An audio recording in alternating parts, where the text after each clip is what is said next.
Eldrigu Namaskara. Hello, everyone. I'm not sure what just happened. I did not want to jinx our chances of winning by writing a speech, but then I knew if Heartlamp was called, I would very likely freeze on stage and have the stage fright that I've never had in my life and make an utter fool of myself. So I dared to make some notes, and it's also why I'm reading from my phone instead of from a nice piece of elegant paper.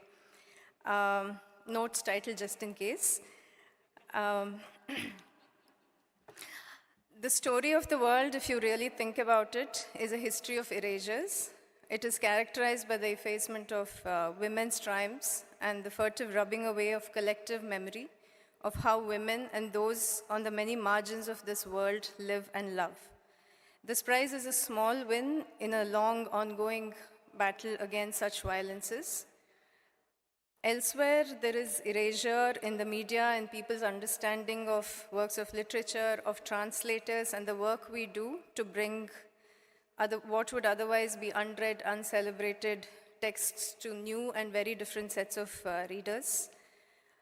Which is why it is so heartening that the International Booker celebrates and places both writers and writer-translators on the same page, so to speak.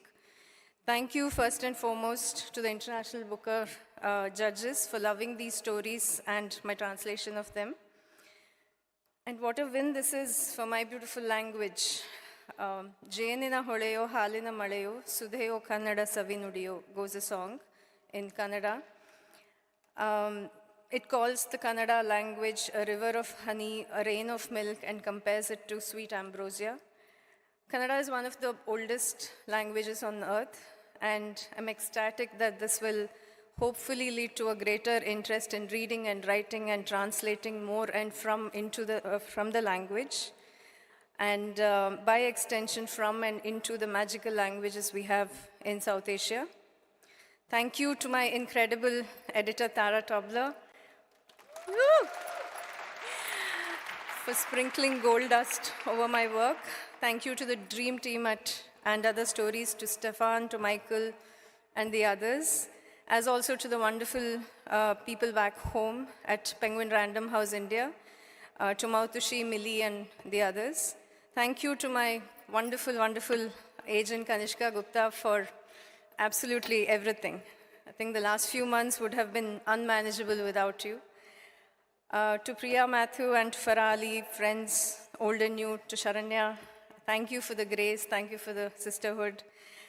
Thank you to my parents, Sudha and Prakash, who don't always understand what I do or why I do what I do, but they cheer me on nonetheless. And most importantly, my husband, Nan, the greatest love of my life. I miss you. I so wish he was here tonight. Thank you so much. I don't know what I would have done without you. Thank you, everyone.